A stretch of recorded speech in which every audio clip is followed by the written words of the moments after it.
Reproduction in organism में हम लोग आगे पढ़ने जा रहे हैं। दो साइकिल है, एक है स्ट्रेस साइकिल और एक है menstrual cycle. Menstrual cycle occurs in primates। कहाँ होगा? तो प्राइमेट्स में, जिसमें आएंगे ह्यूमन बीइंग, जिसको आप बोलते हैं man, app and monkey. Man, app and monkey इसमें आएगा प्राइमेट्स में। और अगर हम बात करेंगे स्ट्रेस साइकिल का,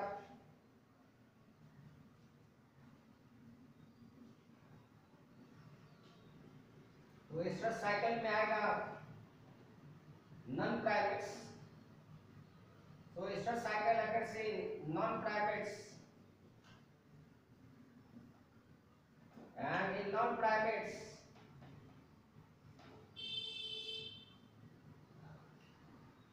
example is cow, goat, lion, tiger, cat, dog, etc. lion, cat, dog, buffalo, etc. ये सब आएंगे नॉन प्राइमेट्स में। दोनों का बेसिक डिफरेंस क्या है? इसमें menstrual blood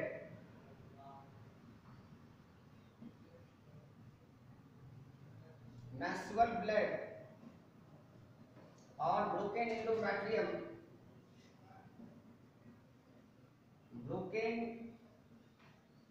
endometrium of uterus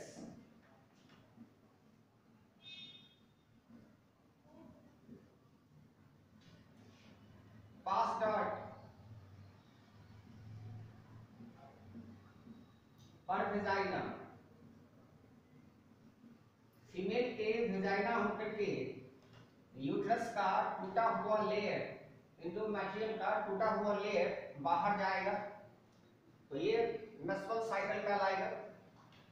लेकिन अगर ये टूटा हुआ एंडोमेट्रियम अगर यूट्रस में ही दोबारा रीअब्सॉर्ब हो जाएगा, नहीं के बराबर अगर पार्ट्स बाहर जाएगा, तो आप उसको क्या कहेंगे? Stress cycle. सो ब्रोकन एंडोमेट्रियम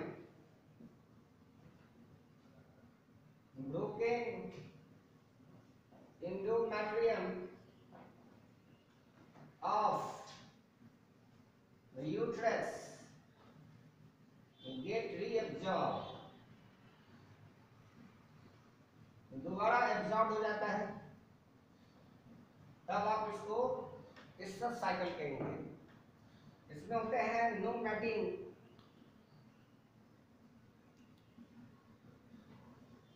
इसमें मेल और फीमेल कॉपुलेशन में हिस्सा नहीं लेते हैं, लेकिन इसमें हिस्सा लेते हैं, इसलिए इसको कहते हैं called heat period. Stress cycle called heat period, during which female is copulated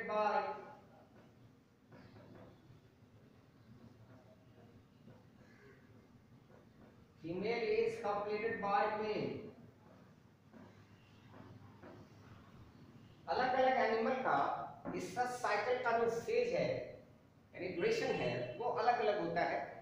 तो स्ट्रेस साइकिल का जो ड्यूरेशन है, अगर हम कॉ की बात करें तो कॉ में 18 आवर्स का होता है। आप अगर देखिए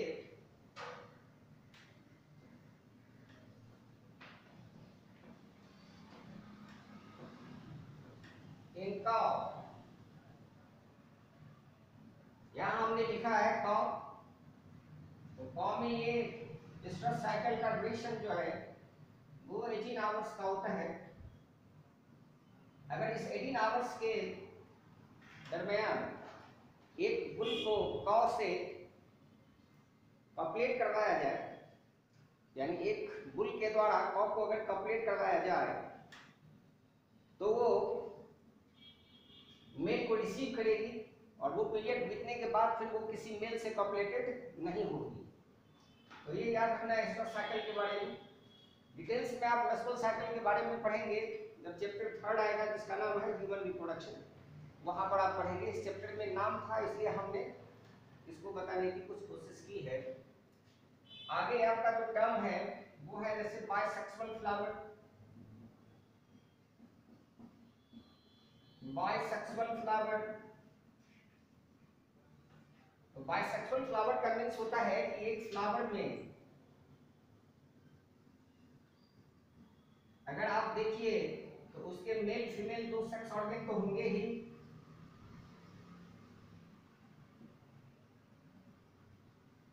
सेपल और पेटल भी होंगे। अब देखिए यहाँ पर हमने दिखलाया, यह है सेपल, यह है पेटल, यह है स्टामेन और यह है कार्पेल या पिस्टिल।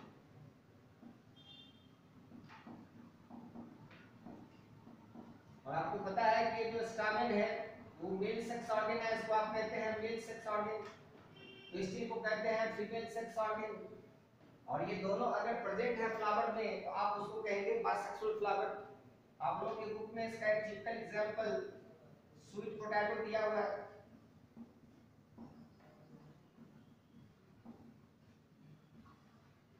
पी मटर जो है वो भी एक बाइसेक्सुअल फ्लावर है जिसमें मेल फीमेल सेक्स ऑर्गन होते हैं। चेडररूट, मस्टर्ड एटसेट्रा, ये सब बाइसेक्सुअल फ्लावर के एग्जांपल हैं। लेकिन अगर फ्लावर में खुद देखिए, अगर आप सिर्फ मेल सेक्स ऑर्गन अगर हो, सेपल हो, पेटल हो और क्या नहीं हो, तो आपको समझना होगा कि इसमें मेल पार्ट है लेकिन क्या नहीं है, फीमेल पार्ट नहीं है। तो स्टामेन है, ये जो आप देख रहे हैं ये स्टामेन है, यहाँ कार्पेल नहीं है या पिस्टिल नहीं है, तब इस कंडीशन में इसको कहेंगे आप केवल मेल पार्ट होने के कारण स्टामिनेट फ्लावर। स्टामिनेट, और सिर्फ अगर फीमेल पार्ट हो, मेल पार्ट नहीं हो, तो आप इसको कहेंगे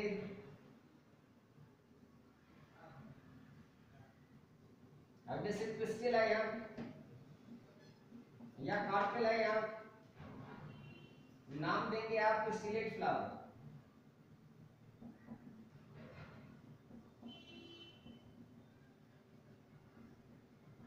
और दोनों फ्लावर में सिंगल सेक्स ऑर्गन है इसलिए आप उसको कहेंगे यूनिसेक्सुअल फ्लावर।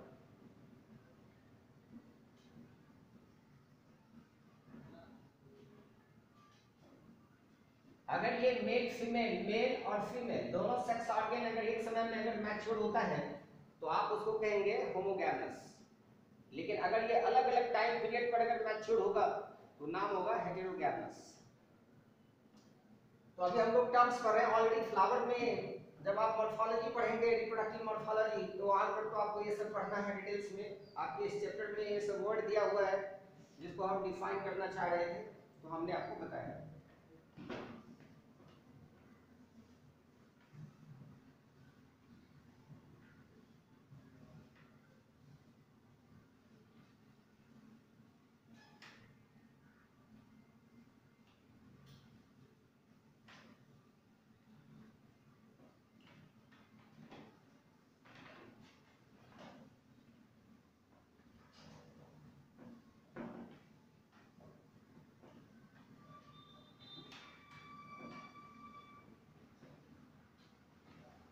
अगर आपसे एक सवाल किया जाए,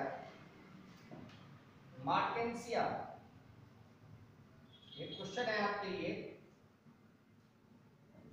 इसका भी फिगर आपके बुक में दिया हुआ है मार्टेंसिया का। So Martensia is an example of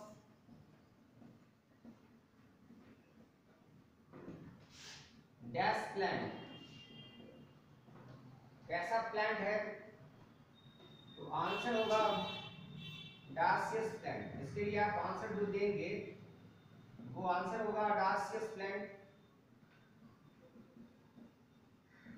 क्योंकि आप देख रहे हैं आपके बुक में मार्टेंसिया का जो फिगर है उसमें दिखलाया हुआ है कि अलग अलग थैलस है। एक पर है एंथ्रेडियोफोर,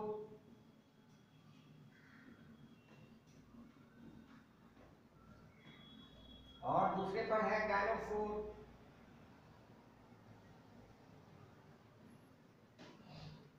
प्रेजेंट मेल है, ये फीमेल है।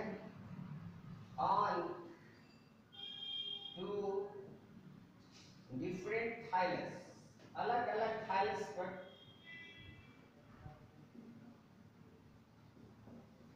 मेल फीमेल सेक्स ऑर्गन को दिखलाया गया है, और इसीलिए आप इसको कहेंगे डायसियस प्लांट।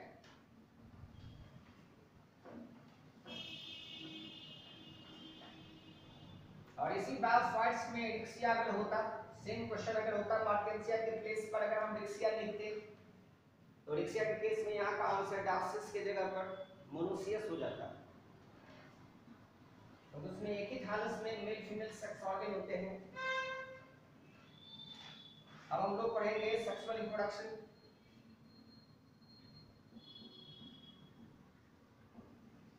देखिए सेक्सुअल रिप्रोडक्शन में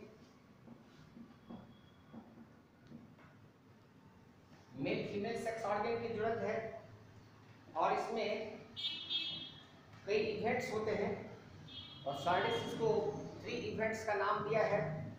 एक इवेंट जो फर्टिलाइजेशन से पहले होता है, that is called pre fertilization event, और एक इवेंट जो फर्टिलाइजेशन के बाद होता है, that is post fertilization event. और जो मोस्ट क्रिटिकल और वाइटल फेनोमेना है सेक्सुअल रिप्रोडक्शन का, वो है fertilisation.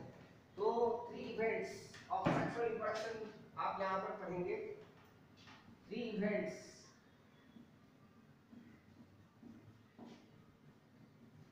3 events of sexual reproduction. First event is pre-fertilization event. Pre-fertilization event. Pre-fertilization event is divided into 2 parts. First is gametogenesis or gamete formation. Gametogenesis or gamete formation, and second step is gamete transfer.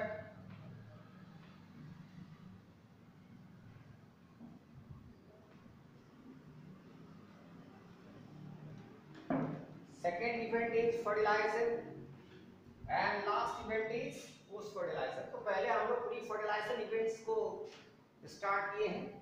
पहला term आपके लिए आ रहा है gametogenesis,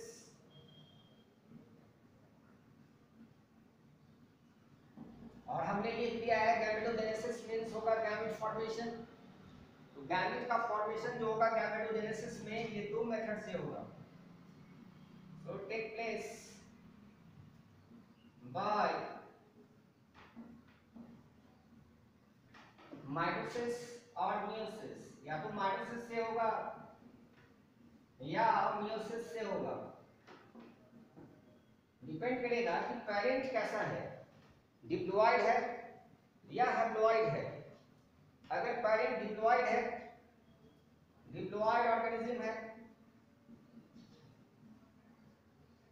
diploid organism जितने भी होंगे सब 2n होंगे, क्योंकि उसमें 2n मीन्स 2n है। उसमें एक n मदर से आया हुआ क्रोमोसोम का सेट और दूसरा n फादर से आया हुआ क्रोमोसोम का सेट, इसलिए हम लोग उसको कहते हैं maternal set and paternal set. वो डिप्लॉयड ऑर्गेनिज्म होगा, इसमें मियोसिस होंगे, और मियोसिस जिस सेल में होगा मियोसाइट सेल कहलाएगा। जिस सेल में मियोसिस होगा उसको आप क्या कहेंगे, मियोसाइट सेल। और इससे ये गैमेट बनेंगे, और ये गैमेट हैप्लॉइड हो जाएगा, यानी n हो जाएगा, क्योंकि मियोसिस में क्रोमोसोम का नंबर हाफ हो जाता है। आपको हमने समझाया था कि मियोसिस का नाम रिडक्शन डिवीजन होता है।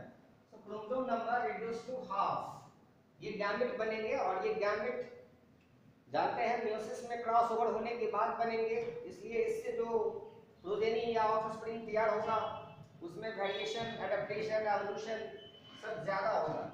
लेकिन अगर हम बात करें जो ऑर्गेनिज्म दुनिया में डिप्लॉयड नहीं है, जो हैप्लॉयड ऑर्गेनिज्म है,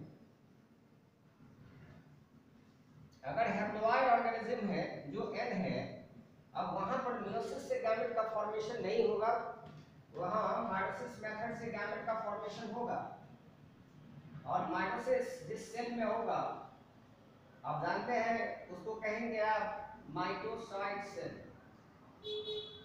तो ये माइटोसाइट सेल में होगा और इससे जो गैमेट बनेंगे इसमें क्रोमोसोम नंबर में कोई चेंज नहीं होगा, वो गैमेट एन का एन रह जाएगा, क्योंकि आप देख रहे हैं ऑलरेडी पैरेंट एन है। अब आपसे कोई पूछ दे कि हैप्लॉइड का एग्जांपल आप दीजिए, तो एग्जांपल में सारे प्रोटोजोअन्स आएंगे, थैलोफाइटा आएगा, थैलोफाइटा में आप पढ़े थे एल्गी फंजाई, वो एल्गी और फंजाई इसमें आएंगे, यानी एल्गी फंजाई में जो गैमेट का फॉर्मेशन होगा वो माइटोसिस मेथड से होगा। इवन ब्रायोफाइट्स, ब्रायोफाइट्स में भी आप पढ़े थे लिवरवर्ट्स, जिसमें आप रिक्सिया मार्टेंसिया का नाम सुने हैं, मॉसेज है, सुनेरिया। तो इस सब में जो गैमेट का फॉर्मेशन होगा वो सब माइटोसिस मेथड से होगा। लेकिन ह्यूमन बीइंग डिप्लॉयड ऑर्गेनिज्म है, या फिर हम लोग के सराउंडिंग में जितने भी जिम्नोस्पर्म्स या एंजियोस्पर्म्स हैं, टेरिडोफाइट्स हैं, सब डिप्लॉयड ऑर्गेनिज्म हैं। तो डिप्लॉयड ऑर्गेनिज्म में आएंगे टेरिडोफाइट्स,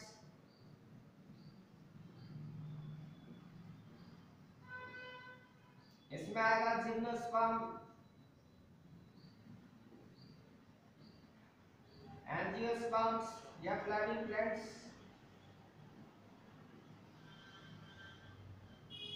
कॉर्डेट्स, और कॉर्डेट्स में आएगा ह्यूमन बीइंग्स। और हम लोग के सराउंडिंग में जितने एनिमल्स आप देखते हैं, चाहे वो काऊ हो, बफेलो हो, गोट हो, शिप हो, एटसेट्रा, सब डिप्लॉयड ऑर्गेनिज्म है जिसमें गैमेट का फॉर्मेशन, डिप्लॉयड ऑर्गेनिज्म में गैमेट का फॉर्मेशन मियोसिस से होगा। सेल जिस सेल में होगा मियोसिस उसको कहेंगे आप मियोसाइट सेल, और गैमेट हैप्लॉयड होंगे। तो आप यहाँ पर क्या सीखे कि गैमेट्स हमेशा हैप्लॉयड ही होता है, gametes are always haploid, gametes are always haploid whether parent may be diploid, parent may be diploid और हैप्लॉयड। तो parent diploid या हैप्लॉयड हो, लेकिन गैमेट हमेशा क्या होगा, हैप्लॉयड होगा। तो आप देखिए कि गैमेट का फॉर्मेशन जब दुनिया में प्रिमिटिव ऑर्गेनिज्म्स आए थे थैलोफाइट्स, तो माइटोसिस मेथड से हो रहा था। एनिमल के केस में जब प्रोटोजोअन्स आए थे तो गैमेट का फॉर्मेशन माइटोसिस मेथड से हुआ। धीरे धीरे जब कॉर्डेट्स आए दुनिया में या प्लांट्स एडवांस होता गया तो उसमें मियोसिस मेथड से गैमेट बनना शुरू हो गया। अब जो गैमेट्स बनते हैं क्या वो मोटाइल होते हैं या नॉन मोटाइल होते हैं, इस पर क्वेश्चन आता है।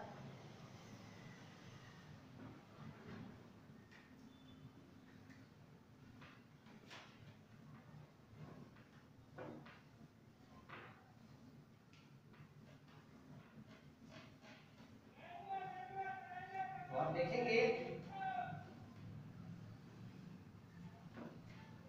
गैमेट में भी मोटाइल और नॉन मोटाइल। तो हम लोग डिवाइड कर लें गैमेट को, जो n है उसको डिवाइड करेंगे हम लोग मोटाइल गैमेट में और नॉन मोटाइल गैमेट में।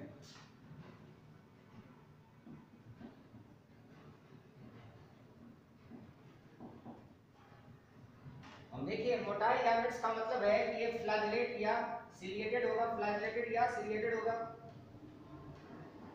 फ्लैजेलेटेड और सिलिएटेड और टेल, ऐसा हो सकता है इसमें पूंछ लगी हुई हो। और ये होगा नॉन फ्लैजेलेटेड।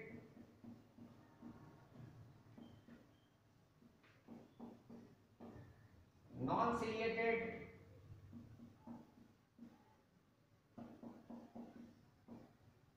टेललेस, ऐसा हो सकता है, तब वो नॉन मोटाइल होगा। जो मोटाइल होता है उसको आप कहते हैं एक्टिव, और जो नॉन मोटाइल होता है इसको आप कहते हैं पैसिव। जो चल सकता है गैमेट, वो गैमेट मोटाइल होते हैं। अगर हम बात करें थैलोफाइटा में एल्गी का, फंजाई का, तो आप देखेंगे एल्गी और फंजाई में, मैक्सिमम एल्गी और फंजाई में उसके मेल और फीमेल दोनों गैमेट मोटाइल होंगे और या एक्टिव होंगे। Both male and female, male के लिए सिंबल है, फीमेल के लिए सिंबल है, गैमेट्स आर मोटाइल। जब दोनों गैमेट मोटाइल होंगे, एक्टिव होंगे, तो या तो मेल फीमेल के पास पहुंच सकता है या फीमेल मेल के पास पहुंच जाए तो फर्टिलाइजेशन हो पाएगा। लेकिन अगर हम ब्रायोफाइटा की बात करें, ब्रायोफाइट्स, हम टेरिडोफाइट्स की बात करें, तो यहां आकर के सिर्फ मेल गैमेट फ्लैजेलेटेड रहा और मोटाइल रहा। मेल गैमेट, तो मेल गैमेट होगा फ्लैजेलेटेड या मोटाइल, और मेल गैमेट को कहा गया एंथेरोजोइड।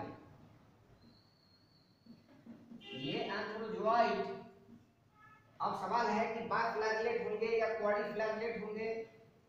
तो ब्रायोफाइट के केस में ये बायफ्लैजेलेटेड होते हैं,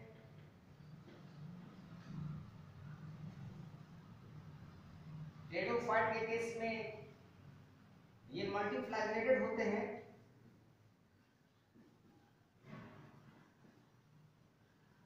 एक्सेप्ट सिलाजिनेला, अभी भी एक क्वेश्चन होता है यहाँ, इसको छोड़ के तो आंसर है सिलाजिनेला। एक ऐसा टेरिडोफाइट है जहां पर इसके एंथेरोजोइड बायफ्लैजेलेटेड होते हैं, तो ये बायफ्लैजेलेटेड होगा। और बायफ्लैजेलेटेड को आप ऐसे दिखलाते हैं कि ये क्वाइड है, मोटाइल है और दो फ्लैजला है, इसमें दो फ्लैजला हम आपको बना के दिखला रहे हैं, ये बायफ्लैजेलेटेड एंथेरोजोइड है। लेकिन अगर हम मल्टीफ्लैजेलेटेड की बात करेंगे तो मल्टीफ्लैजेलेटेड वाले में इसमें फ्लैजला का नंबर हमको दिखलाना होगा कि ये ज्यादा है, तो आप इसको आप कहेंगे मल्टीफ्लैजेलेटेड। तो गैमेट्स हम लोग देख रहे हैं कि जब हम हायर प्लांट्स की बात करते हैं, सीड प्लांट जिसको कहते हैं, जिम्नोस्पर्म्स एंड एंजियोस्पर्म्स जो सीड प्लांट है, अगर हम सीड प्लांट की बात करें तो सीड प्लांट्स में जिम्नोस्पर्म एंड एंजियोस्पर्म आता है। जिम्नोस्पर्म्स, एंजियोस्पर्म्स आता है। जिम्नोस्पर्म्स और एंजियोस्पर्म्स में गैमेट्स नॉन मोटाइल होते हैं, पैसिव होते हैं, क्योंकि इसमें होता है नॉन मोटाइल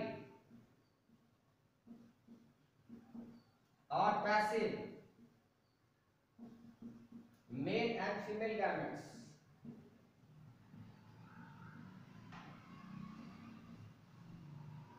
तो मेल हो या फीमेल हो, दोनों गैमेट्स यहाँ पर क्या होगा, नॉन मोटाइल हो जाएगा।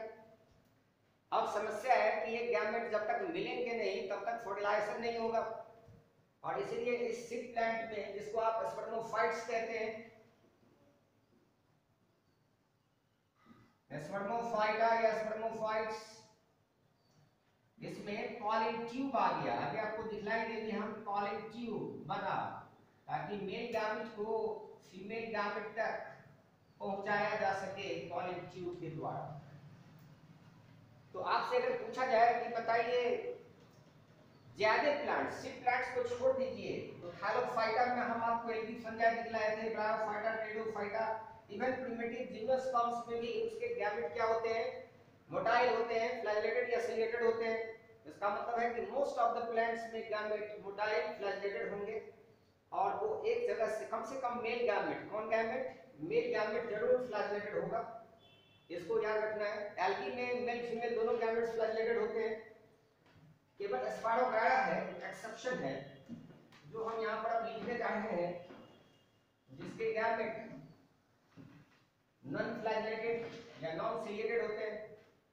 एक एक्सेप्शन है, नोट में आप लिख लेंगे,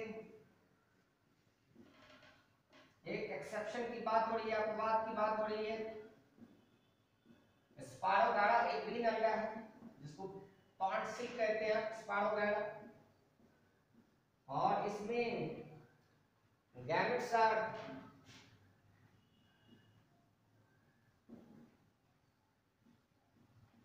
non flagellated but male gamete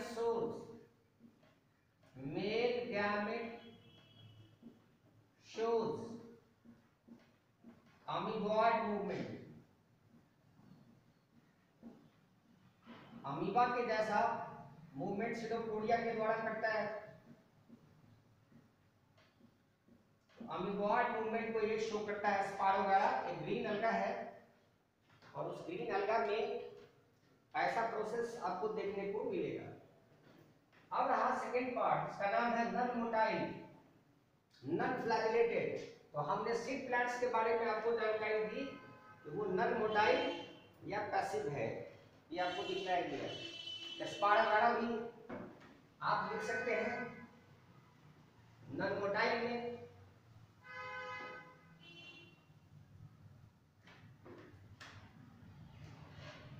अब हम लोग बात करेंगे गैमेट ट्रांसफर का, गैमेट का ट्रांसफर कैसे होगा।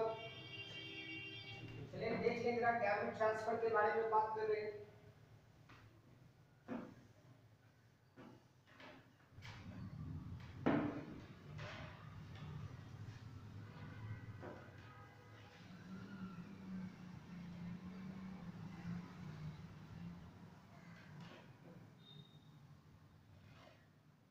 Now gamete transfer.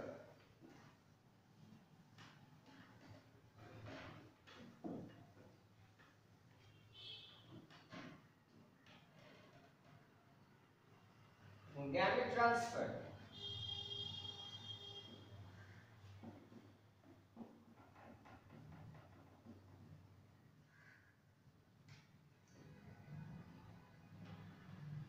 It is possible by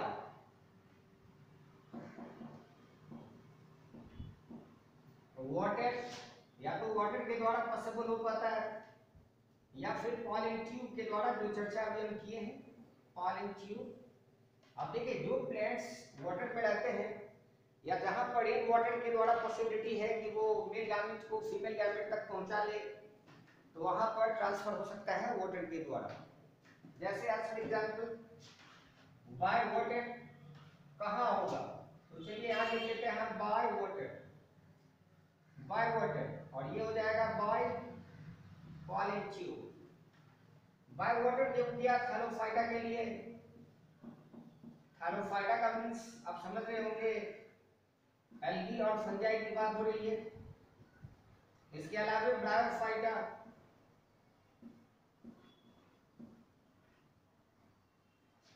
bryophytes and टेरोफाइट्स। तो ब्रायोफाइट्स में और टेरोफाइट्स में पॉसिबिलिटी है कि वाटर के द्वारा हो जाए गैमेट का ट्रांसफर। ब्रायोफाइट में सुगर निकलते हैं और ये सुगर अट्रैक्ट करता है, यानी फीमेल के द्वारा जो सुगर होता है वो अट्रैक्ट करता है एंथ्रोजोइड को। सुगर अट्रैक्ट एंथ्रोजोइड्स,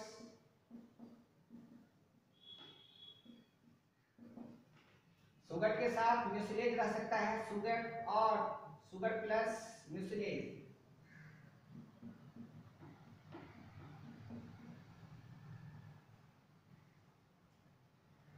आप ऐसा आंसर कर सकते हैं, शुगर एंड म्यूसिलेज, केवल म्यूसिलेज रह सकता है।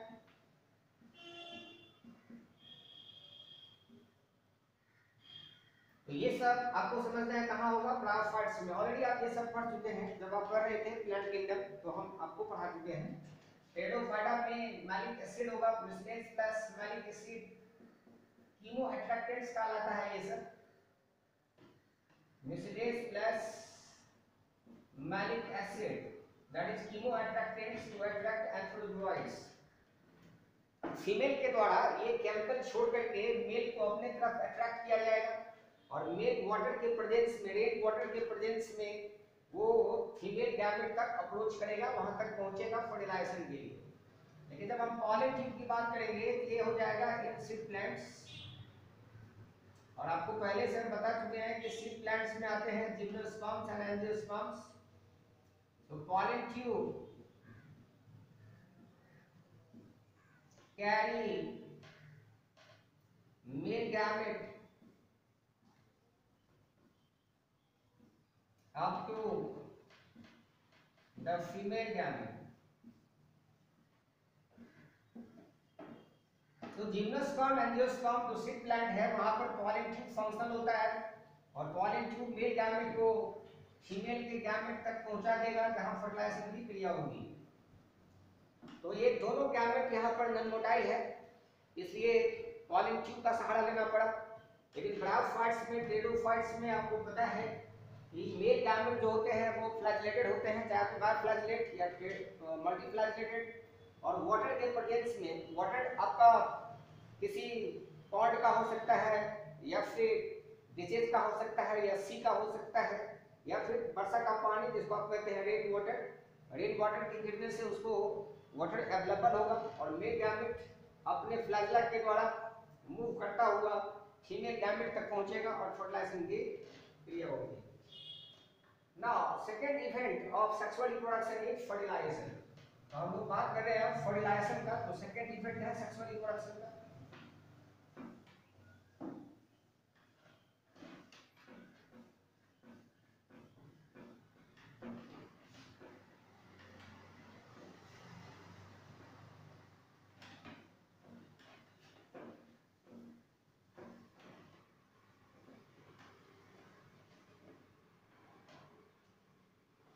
So second event of sexual reproduction is fertilization. So second event is fertilization.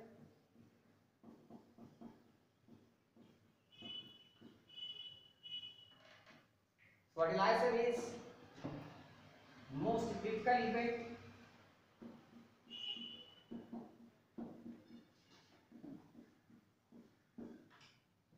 most vital event of sexual reproduction.